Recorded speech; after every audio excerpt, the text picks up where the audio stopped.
And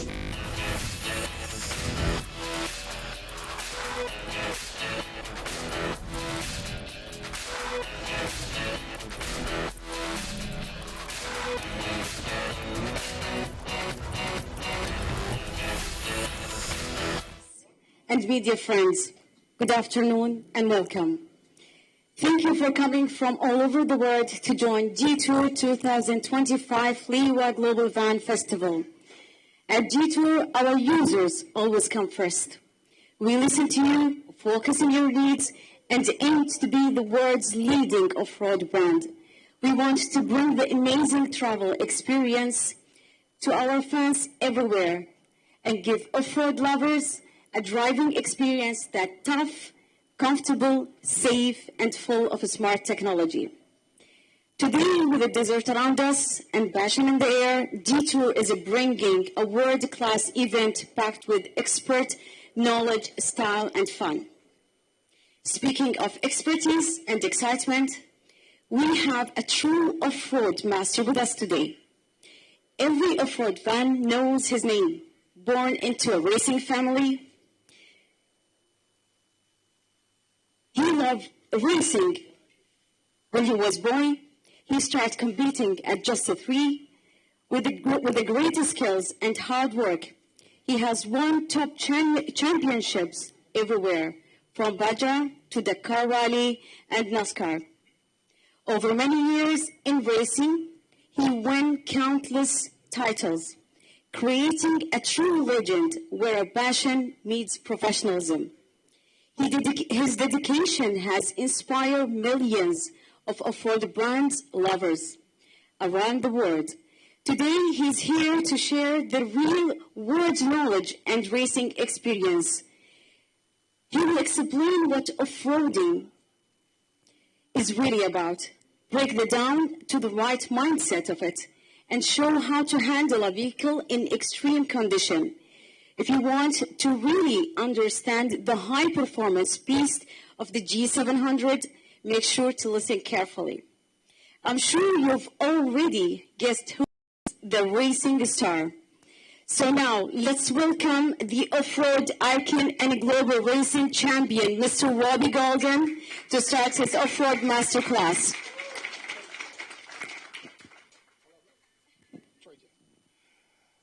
Good afternoon. How's everybody doing today? I can't hear you. Good. All right. Thank you. Hey, it's an honor to be here with Jetour, and this is my 6th day here in the Liwa Dunes. We were here a couple weeks ago testing. Last night we climbed Scary Mountain with the Jetour 700. Made it 3 times to the top. So that was a pretty cool experience, and we've been working towards that goal, and we were able to meet it before we had the class today, which is pretty cool. As we do the class today, we'll roll through a few slides here. This is obviously just some introduction stuff, and we'll start with part 1, and what defines a real off-road driver. And a lot of people can go push the start button and head out into the desert, but there's a lot of technique that goes involved to it, as well as being able to read the dunes. And one thing I see when I ride with a lot of people is they're looking like at the wall. And to be able to read the dunes, you got to be looking 2 dunes over and watch what the wind is doing so you can see how the transitions are. So there's a difference between a driver and a racer, and it's not always horsepower. Good off-roading starts in preparation, line choice, preparation of your vehicle. So with the Jetour 700, we have been playing with tire pressures, and the best thing we found so far is 1.2 bar in the front, 1 bar in the rear tire pressures. That seems to be the best for the dunes, and that's enough tire pressure to keep the tire from popping off the bead as you're doing side transitions or G'ing out in the bottom of the dunes. So with that, preparation is obviously very important. And then as you start to head out in the dunes, have a plan. Where are you going to go? How are you going to get there? And how are you going to keep momentum? So sometimes if you don't know where you're going, slow down. Stop on a downhill transition so that you can get momentum and drive away again. but also pick your lines and watch, don't go into what we call a witch eye, which is a very sharp point, because you can get yourself stuck in a witch eye pretty easy. So you want to try to ride the dunes and try to ride across them. These dunes here I see are very peaky at the top, and they drop off on the other side. So you got to transition at a 45-degree angle. That way you don't get high-centered up over the top. So, the biggest thing is have a plan and understand where you're going to go. We'll go into the next slide. Click, click. Click, click.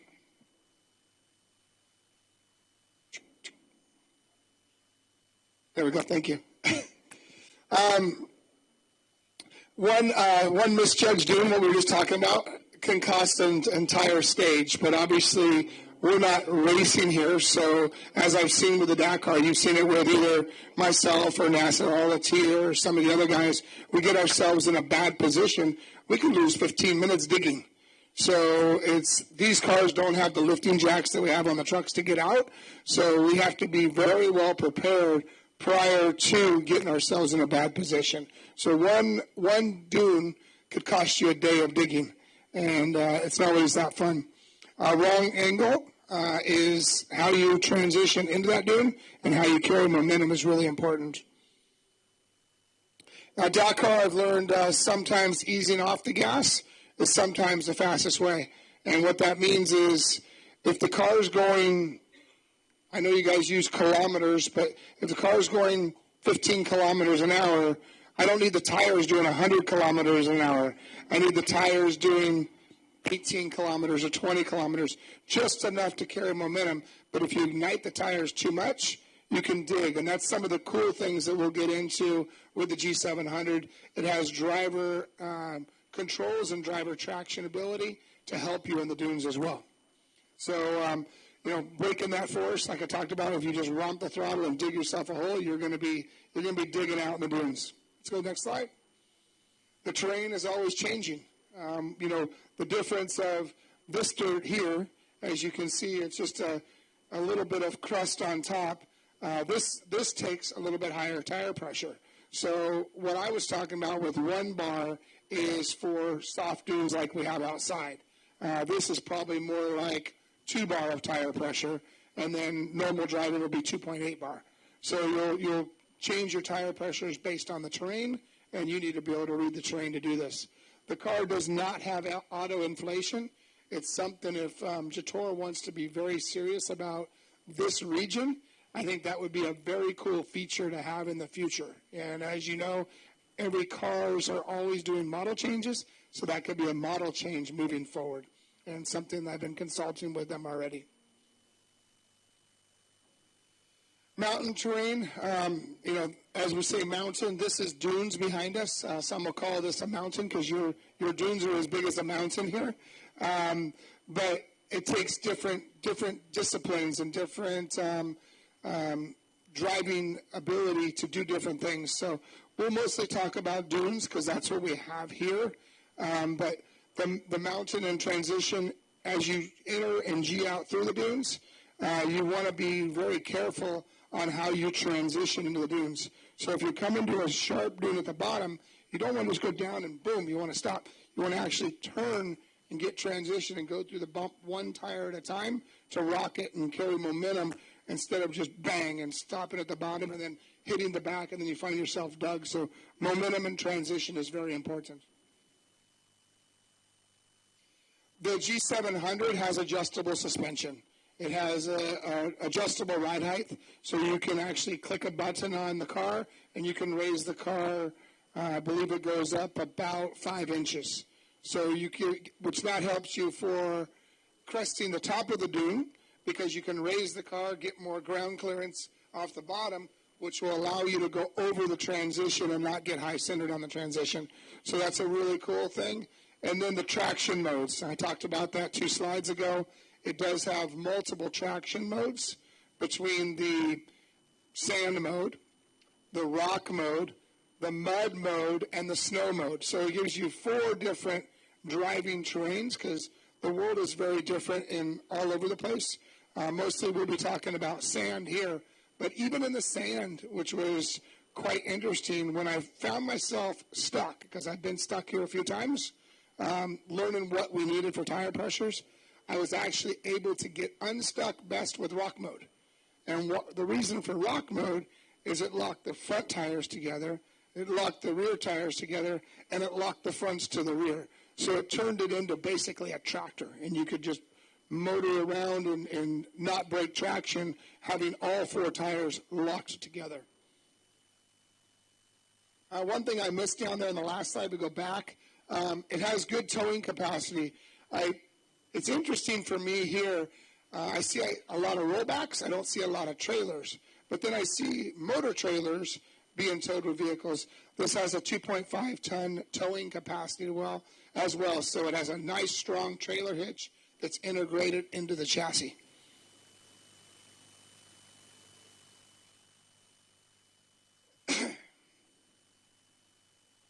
So this is the control system, and it has a 970 millimeter wading depth, which means you can drive in deep water. As I saw in Dubai yesterday, when you guys have heavy rain, you have flooding. I didn't see any flood there that would be a problem for this car. And there was some deep ones on the freeway, some that were up to my knee, but this car would have no problem driving through any of that. So that's a feature that's already built into the car. And yesterday and the day before, we were able to actually see the reason why you potentially would need that feature. So it has waiting mode, and it also will rise the car up and keep the electronic components above the water level as well. And then it has traction forces that will actually propel the car if it gets to a hydroplane mode where it's actually floating. Desert driving, back again, has a lot to do with rhythm and terrain, but it also has a lot to do with the sand texture. Like last night or this week, we've got water on the dunes. Water on the dunes actually makes the dunes harder and more compact. So it's easier to drive the dunes when there's wet dunes compared to very dry dunes. And one thing I noticed just right up here behind me, we were playing in the hills, and 2 weeks ago when there was no water, the sand was way above my ankles, close to my knee as I was wandering down the hills, playing with the car, and then playing with where we could potentially stick the car and learn what's the worst condition we can do, because that's what we want to do when we're testing, is we want to put the car in the worst condition and make sure that we've got modes ready for you guys when you potentially make a mistake like I make. So identify the texture, identify if it's soft packed or hard packed. The tire pressures will have a lot to do with that. Understanding slope angles. One thing about the hybrid, it has a battery pack down here nice and low, right down by the center line of the axles. So that really helps with roll stability and how far you can actually, how many angles you can put it over before it actually will roll down the hill. So having the batteries at the bottom is almost like a weight ballast that holds you down and allows you to actually ride in steeper transitions left to right. Obviously forward and backwards, you can pretty much do whatever you want because the wheelbase is long enough. But with the wheel width of this, the width of the car, having that battery pack down low actually gives it a bunch of stability as well. This one I disagree with. This says keep your eyes 15 to 30 meters ahead. That's when you're going maybe 20 kilometers an hour. When you're doing 60, 70, 100, 160 kilometers, I want you guys looking 100 meters, way down a soccer field, or as you say here, a football field. Be looking way down the road, especially with this car. So dune driving, you're going to look here, but always look and then look up and look up and scan your eyes, and that way you can read the dunes and figure out where you're going to go. If you're watching right here, you're going to find yourself in a hole. If you look farther ahead, you can find how to transition around a G-out or a witch eye or a transition, and how to get up to the crest of the dune and get yourself on the downhill again. So that's very important. Body lean, that's one of the things we were just talking about. Having a low CG really helps you with that. And the vehicle has very good balance. So when I was climbing the hill yesterday, up Scary Mountain ABC, not D, the local one, but we were in C last night, and I could actually get the thing turned around at the top and felt confident that it didn't want to try to tip over and roll down the hill, even at low speeds. So anticipate your soft spots by color and shadow, and you can see right here, you can see there's a little dune hole there. You can see there's a transition potentially at Witch Eye right here. You can see that ahead of time. And if you watch where the wind is blowing with the sand, you can predict where the witch eyes are going to be. It's really, you can read the dunes and see the different transitions. And it may look smooth at sometimes, then boom, it'll drop right off. So really look at the terrain ahead of you and pick your route. So if I was going to say I want to go to this dune over here, I would pick this one here, and I'd transition here, and I'd transition here, and I'd transition here. I'd probably come up and then get to the dune that way. So there's a way to know where you want to go, even though it's steep and long, but you can find transitions to get yourself up through the hills without finding yourself in one of those witch eyes at the bottom. So that's really important. Air suspension, the shocks are very good on here. They have their standard shocks, and then they have an upgraded K-Man version of the shock as well, which has some internal bypass on it, and it seems to be very, very good. So it has adjustability on it, and but the basic suspension is good, and there's obviously different models for upgraded suspension with different shocks.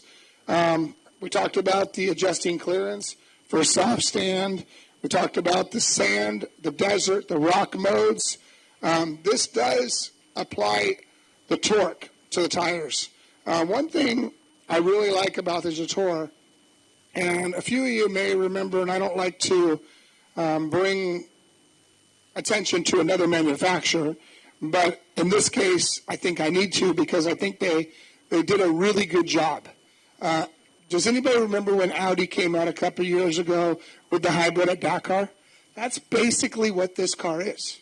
It's electric driven, so electric motors drive the wheels, and it has an engine powering the electric battery system. So that car was very efficient at Dakar. They were able to win Dakar with it, and they had huge success.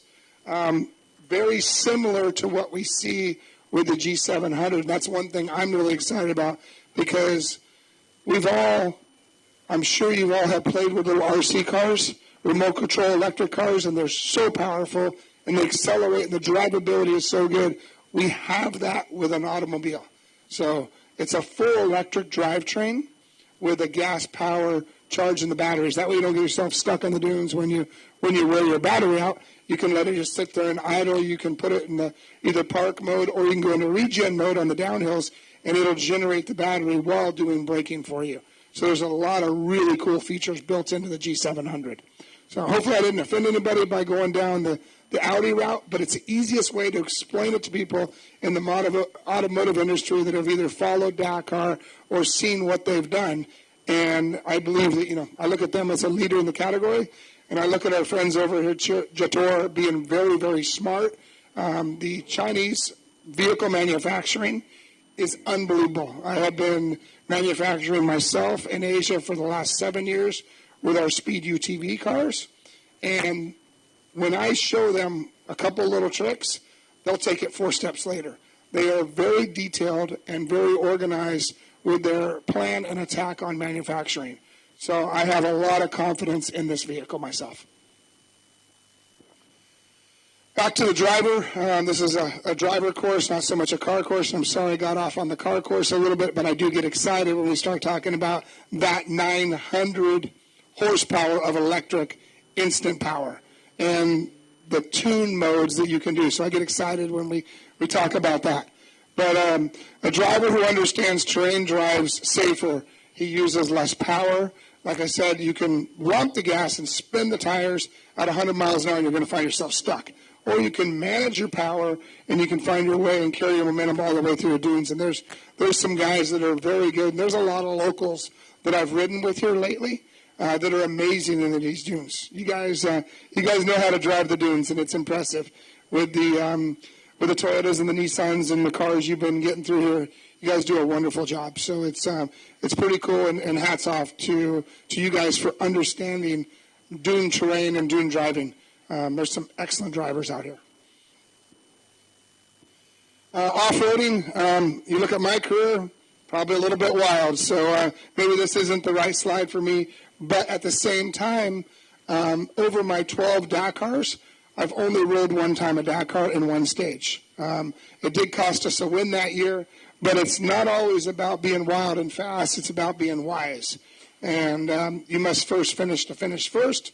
And when it's your personal street-going car and you want to go out and play in the dunes, be smart with it. You know, we can break anything if we really want to, but if you're smart and you're wise with your car, you can take this car to the dunes, and then you can go pick up your lady and take her downtown in a very nice restaurant, because this is a high-end, stylish car as well. So you can have a lot of fun with this.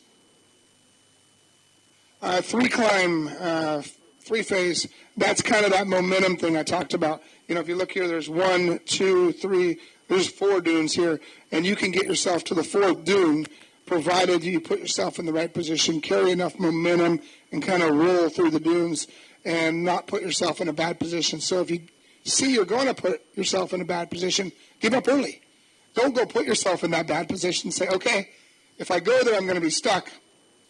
Let's turn left, loop back around, and try to get over onto, maybe instead of going through this one, when you get there, say, oh, you know what, let's turn around, come back over here, and then get through that dune. So there's a way to give up the transition and find yourself from being stuck. And if you have your friends in there, it's probably okay if you want to give them some work with some shovels, because you'll see me with some shovels here, as I have found myself stuck a few times. But this was all part of learning the process and setting the modes for the computer as well. Let's go to the next one. Let's talk about getting to the crest. Obviously, these little crests aren't anything, but when you get to this crest here, you don't know what's on the other side. So there's a fine line of slowing down too much of the crest and getting high-centered. So what I like to do is I like to transition at the top. Instead of going straight over the dunes, I like to kind of slide the dune and belly slide it over the top. So you can ease off the throttle, try to put driver's side up so you can see where it's at. When you're driver's side down, you can't see what's on the other side. It's harder. Obviously, the passenger can't turn the steering wheel or work the pedals, so it doesn't really matter to have him there. So I always transition to the right. So when I'm transitioning, I try to come across this way so that myself as a driver, I can kind of look over the dune and see what's coming next. Not all the times you get that opportunity, but if you can, try to put yourself in the driver's side, driver on the high side opportunity. This is some big dunes we were playing with. We're just up the road here, and we were... All right, here we go. We're going to go up that hill. First thing you do is you look at your moat. You make sure you're in the right position. So I'm going to go over here and go into sand. I'm going to pick 4 low. I'm going to pick 4x4. I've got myself in the mode. I've got my tire pressures down at 1.2 in the front and 0.8 in the rear. And we're going to go play in the dunes. Let's go do this. Most important thing is always be smooth. You don't have to be erratic. You do need to carry momentum and not put yourself in a bad position. So what I'll do is I'll find myself a good little transition into the dunes. I've got myself a nice dune here. We want to go up this dune over here. Through this valley. So transition in here. And this one here is a pretty steep uphill climb. I'll get myself set up, trying to go as straight as possible, carry some momentum, pass the top of the hill. Watching to make sure there's no witch eyes and no crests. You see I'm putting myself on that top left-hand side. And right there, I was able to climb a really big dune. All right, so as you saw when I was climbing the hill, looks a lot found bigger myself when a you're up nice there. plateau right here. As soon as I got to the top, and I wanted to stop here, I found it, I eased off the throttle, and got myself in a position where I could stop in a safe manner. This way, when I'm ready to go, I can just back right back down, get myself on some nice transition, and continue to go climb and play in the dunes. So this one here, it was very easy to go straight up, but we wanted to do something a little different, and we wanted to put it in the off-camber mode. So basically, you saw I put driver's side on the high side, got myself up to the top so I can get into the transition, and then there was a cool place just to stop there. I'm like, let's stop here, and we'll show what the difference is. And it doesn't look like it when you're in the car, but when you see down here to the left, that was a very steep left-hand side hill climb. And the car did a wonderful job up the top of it. So, gentle, consistent throttle keeps tires in the sand and not digging. That's the most important thing. We'll go to the next one. Sudden throttle will break traction. Same thing with romping the brakes. So if you're going to use the brakes, same thing, try to be smooth on the brakes because so the car doesn't stick and get down to the belly pan. You want to keep that flotation. It's really important. So you don't want to kill your momentum. Recovering control rhythm, back to that again. It doesn't always take horsepower. It really doesn't. A lot of people think even though we have 900 horsepower, we don't need a 900 in the dunes. Probably need 200, 300 for some of the dunes. But obviously, when you get yourself where you can apply the power and you're heading up a good dune, romp it. Go to it. Give it power. If the tires are doing 50, give them 60. Give them 70. Give them 80. Keep yourself accelerating up the dune, and that's always important. Power is useful if you can manage it. So this car, it has a 2-liter turbo for a generator. Please just think of the motor as a generator. That's all this motor is doing. You can have an 8-cylinder, you can have a 10-cylinder, a 12-cylinder. It would take a 12-cylinder to have this kind of actual real torque and power that it gets from the electric, but you only need a 2-liter turbo to make the power charge that we need to keep this thing running. And back here, 665 kilowatts, 904 power. Like I said, it's a combination of almost a V12. If you look at a V12 Formula One engine, that's what it would take to get to this kind of power that we have through electric. So hats off to Jetour engineers. Good job to be able to get that kind of torque. 1,135 Newton meters of torque. That's massive. If you look at a Raptor, let's go use a Ford Raptor, which is a very much of a beast of a truck. It makes about 600 foot-pounds of torque. This makes 500 foot-pounds more torque than that. Impressive.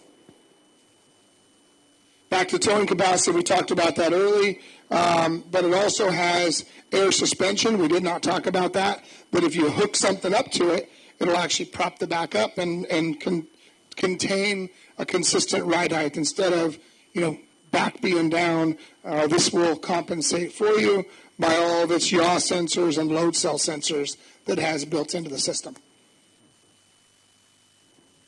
We talked about the water. We're getting back on that. But probably the most important thing, it is IP68 waterproof. That's a very high standard of waterproof. And with this kind of electric power, we have to have that kind of waterproofing system and those type of conditions. So that's a standard in the automotive and aerospace industry. And that's a very, very high standard of IP68. I think we went through this one already. This was, getting stuck is part of the game. No, actually, it's the same slide with different words. Getting stuck is part of the game. True. It's going to happen. It's not if, it's when. It's going to happen. So when you do get stuck, stay calm. It's the most important thing. Don't just rump the gas and fling sand all over the place and make a mess because you're going to be digging a lot longer. Stay calm, assess the situation, figure out how you're going to get out. If you have buddies around with you, that's going to be the easiest way. If you're there with your girl just hanging out, you guys are probably going to do a little bit of digging. You'll see me dig here. But if you give up early, you can find yourself in a really good position and easy to get yourself out. But what I see, even with my friends, is they get themselves in a bad position, then they get frustrated, and they rump the gas, and then they're just in a whole bunch of hurt because they're going to be digging for a long time. So back about this, check the wheel depth. So you'll see, I think there's another video of me being stuck here in a minute. Make sure you lower your tire pressures if you haven't. So if I'm going to go to the dunes, I don't just go to the dunes and then wait until I get stuck and let the air out. I'm like, I know I'm going to get stuck if I don't let the air out, so I give up early, back to being prepared when you enter into the dunes. So if you're going to take a G700 and you're going to go play in the dunes, you probably want to find yourself a 12-volt electric air compressor so that you can put yourself in a position, because if you go down to 1 bar, we recommend 1 bar is no faster than 50 kilometers per hour on the pavement once you get rolling again, or you'll beat your sidewalls up on the tires. So make sure you're prepared ahead of time and have yourself a compressor, because I will just give up early, take the tire pressures out, make my driving experience a lot more enjoyable, put air back in the tires when I'm done, head back to downtown Abu Dhabi or Dubai after. These are some beautiful dunes here, and we have been playing in these dunes, and these are the ones you talk about, the cresting of them and how you want to crest over the top. But those are fun bowls right there when you can get up into those bowls and kind of surf the sides of them.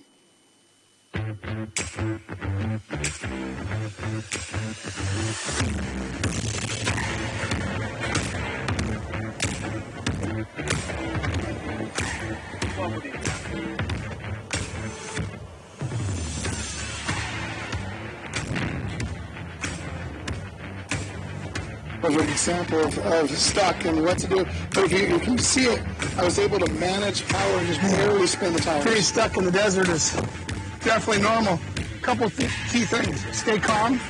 Don't get yourself too deep. So I didn't get stuck. I'm letting pressure out. What this does is give more flotation on the tire and let the car kind of float on top of the sand.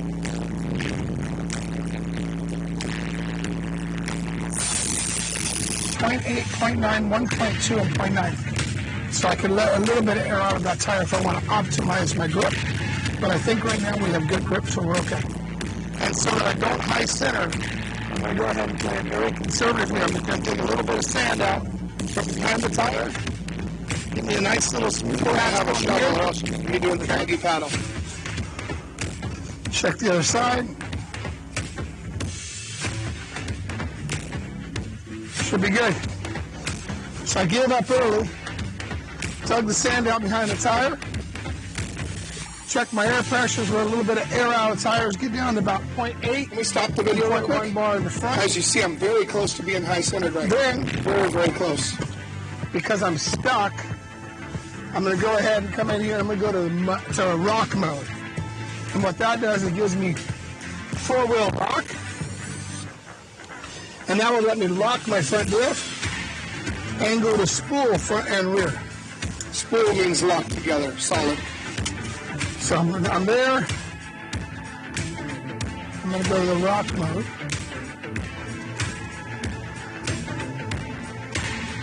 Go to rock mode. Then I'm going to push this button, that button, and that button. I've got all my stuff in the right position. I like to hang my head out the window here and be able to see what the tires are doing. Try not to spin the tires. I creep myself right out and look at that. So the key is with the electric, you can really control the torque with it. And if you just give it a little bit of throttle, it'll actually back itself out. But if you would have romped it, you would have been, I was very close to being on the running boards there and very close to being stuck. Now, I was on the uphill, so at that point, I knew I wasn't going forward because I wasn't going to carry the momentum up. I was going to use the weight of the vehicle to get me back down the hill, but I dug it out behind the tires because if I would have had to climb that mound, I might have spun the tires again and then sat on the skid plate, and that would have been bad. So, don't panic. The more you prepare in digging and looking what you need to do, as you saw right there, I walked around to the other side, looked at where all my tires were, made sure I had all the dirt out from behind them. But the most important thing is I was hanging my head out the window, looking at the tire. Another trick that I will do is I will adjust the mirrors. Once I'm there and I'm not on the highway, I'll adjust the mirrors to look down at the left rear and the right rear tire so you can actually look and see what that tire is doing. But once I locked them all together, they were locked together and they were all going to go at that same speed, and it was easy to back out. So don't panic. Don't smash the throttle. When tires spin, you're just going to dig it deeper. Small throttle, and I was hanging my head out the window. Controlled, steady, and just basically it was able to drive itself out. A lot of these locals, they know what I'm talking about. This is stuff they've been doing since they were little kids driving in these dunes. But there's a lot of people that just don't know how to do that.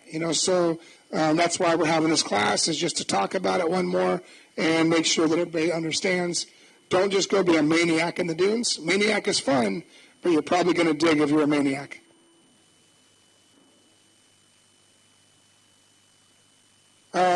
Patience obviously was part of it. One thing that I have not had until my later part of my career is patience. And doing the pressure, recovery, learning how to transition and read the dunes, that is what we talk about, patience.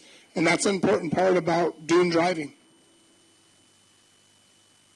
We talked about this earlier, so the anti-lock or the differential lock configurations, the way you're able to go from sand, mud, those tires, the way they lock, can give you different control situations for snow.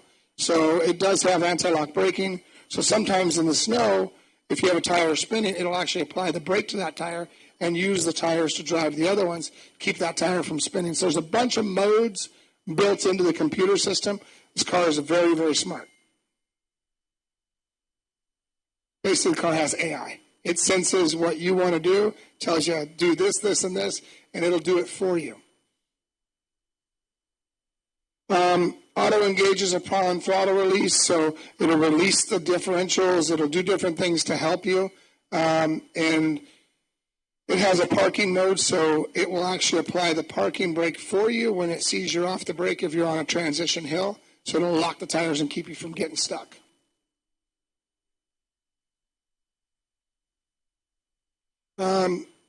Again, we talked about power can be your friend as well. Don't be afraid of the power, because in some situations, power will get you out of trouble. You've probably heard of when in doubt, gas it. Well, there's some of those modes as well.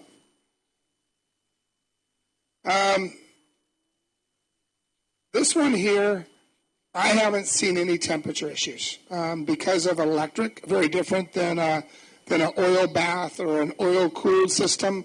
On this, I haven't seen anything here. They've done a bunch of testing in the heat in these dunes, Saudi Arabia, Inner Mongolia. We do a lot of that with our Speed UTV as we go to Inner Mongolia and go testing. So they've really worked on their cooling in very, very extreme, let's go to 120 degree Fahrenheit. What is that? Is that like 50, 60 C? 65 C conditions. The air conditioning mode is amazing in this car. Ice cold inside, very comfortable. Hydration, obviously, if you're going to dig and you're going to the dunes and you're going to play, bring water, because there's a good chance that you're going to need it. So don't forget to bring water and food, because you might be out there for a while. This weekend, we got so many friends around that will help us get out, and that's what we all like to do, is help each other. But if you're out here by yourself, it could be a long day. Understand the mechanical limits of the vehicle. That's come by experience of driving it. Work your way up. Before you want to head to the biggest dunes, go play in the small dunes first. Get consistent. Learn how to drive the car. Knowing when to stop. That's back to that giving up. And sometimes the smartest move is just to slow down and pause and wait a second. And a short stop can give you or prevent damage and give you time to assess the situation and say, okay, I'm going to do this, this, and this, because if you have dug in the dunes before for hours at a time, you'll know it's not that fun, and you'll learn that patience part of it. Survive, this thing has massive strength. It has a lot of strength up in the upper chassis as well. A lot of box structure up there because if you're going to play in the dunes, there's a chance this could go upside down. Jetour took that into consideration, and they put a bunch of structure into their chassis. This is a very, very strong chassis. It can absorb the forces on the bottom, but if it does tip over, it has a lot of structure built into the chassis, and it's very, very important that the chassis protects you. Safety is not an option, especially with a new manufacturer entering this, and we're telling you to go play in the dunes, and this is a car you can go play with. It's essential. So we had to do that ahead of time. The engineers had to put that into play and understand that the worst situation might happen and be prepared. So they were prepared from the beginning for you to have a vehicle that would be strong enough, something that's a good enough off-road machine, but also a good enough car for the street, for any highway incidents that may happen, and allow you to push the limits of the vehicle. So it has a hydroformed integrated frame, and it has basically 99% strength. That's an engineering term. But the way the chassis is formed, having more bends and curves actually adds structure. Imagine a piece of paper, and before you put a crease in it, you can bend it around, put a couple creases in it, and that paper actually gets stiffer. They do that in the engineering process when building the chassis. So it's got a bunch of torsional stiffness built into it, and then the way that the frame is molded adds structure to it, and that's all part of the design. Before you even build the car, that's part of the process that you want to build into the car. So off-road safety capabilities, it has those, all the certifications built into it, and it has G700 has passed strict standards. It has all those details built into not only the chassis, but the glass, the windshield, okay? If you're going to roll over it, that means it's probably going to break, so it has safety glass inside. It has a bunch of features built in this car, and I don't like to talk about the worst case, but if we don't talk about it, then we're going to leave things open there. Know that the engineers and the factory was very involved in all the safety processes before they wanted to release a vehicle to the general public. And technology makes it easier, but experience makes it more meaningful, so you can be able to do it time and time again. And this car has a lot of experience built into it.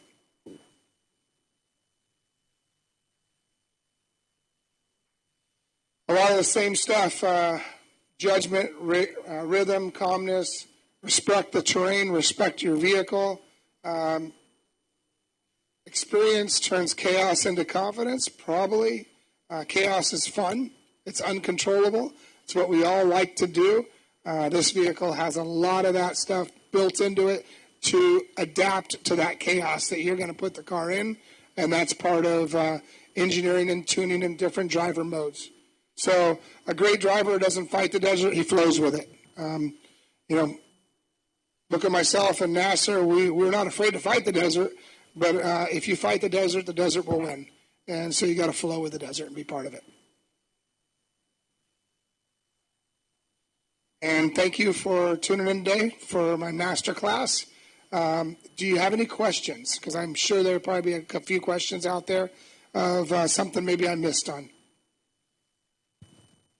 Lady up front with that white hat on, I think you had a question. No questions? Okay. Oh, question over here. Okay. Easier if I hand you mic. So, thank you so much for the presentation. I'm a big fan of yours, actually, and you made me learn a lot about the off-roading. But 2 weeks ago, we tried the car in Dubai in a smaller dunes.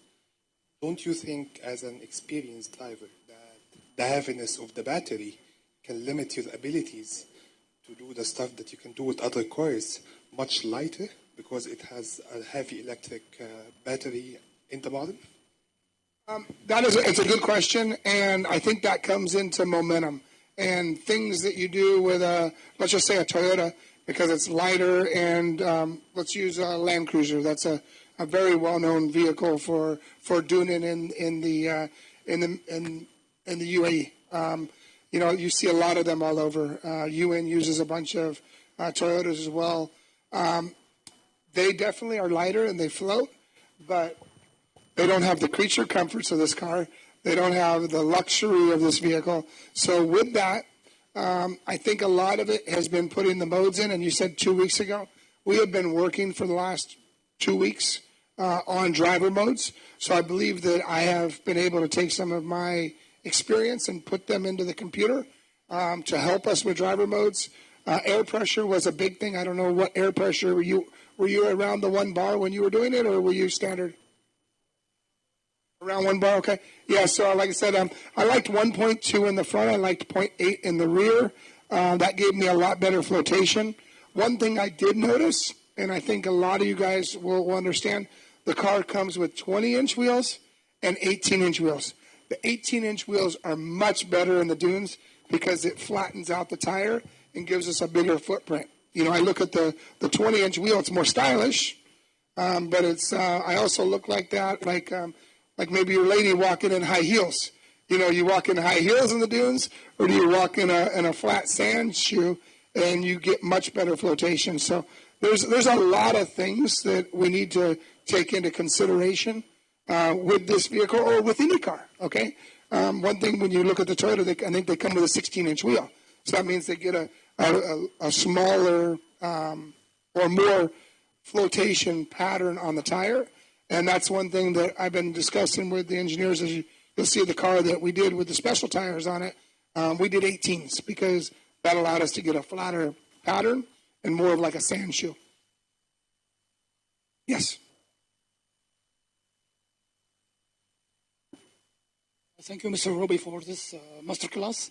I would like to ask about your experience with G700 when you're using dedicated hybrid transmission to GT, compared with ICE engine and electric engine, and also when you lose the charging from the battery. What is your feeling for this power?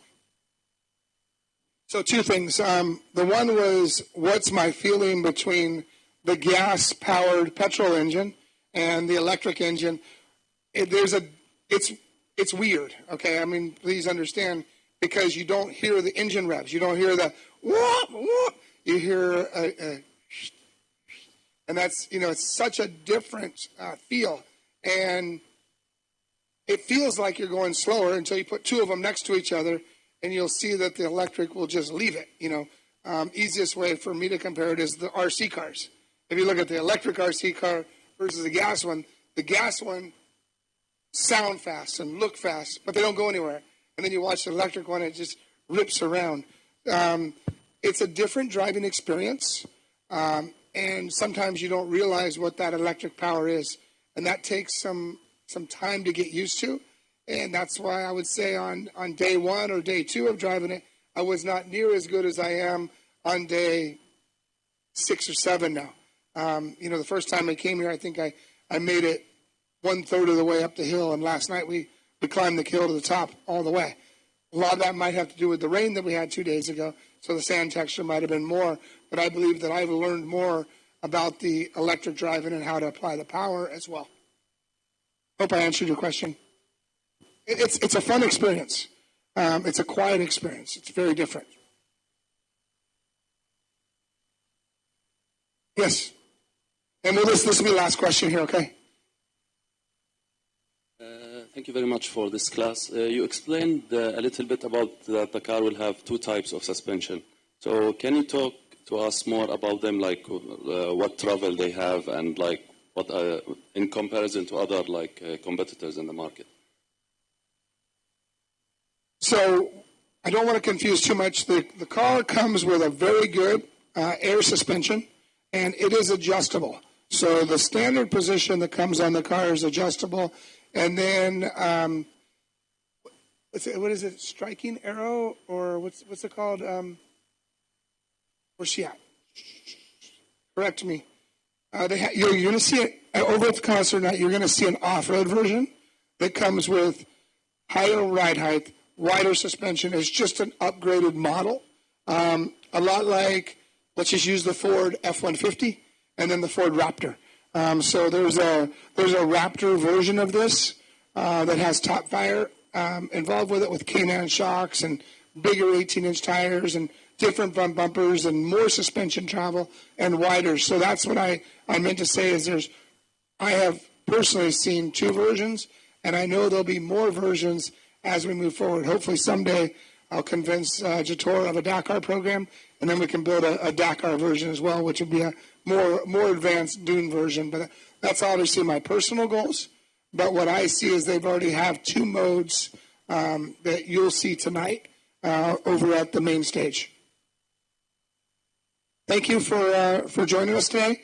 Thanks for letting me walk you through the dune side of it. I hope I taught you a few things. Most important thing, don't be scared. Go out, live life, have fun, and drive. Thank you so much, Mr. Robbie Gordon.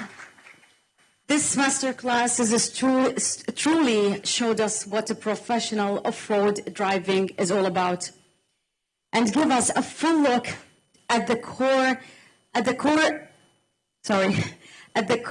and give us what a professional off-road driving is all about, and give us a full look at the core capabilities of the Jetour G700. If you missed the live streaming, don't worry, we prepared a highlight later on to see. There is still more wonderful moments to come today. At 5 o'clock, we're going to start our second live stream. I will take you to a Jetour Global Van Festival and visiting 11 themes exhibition area.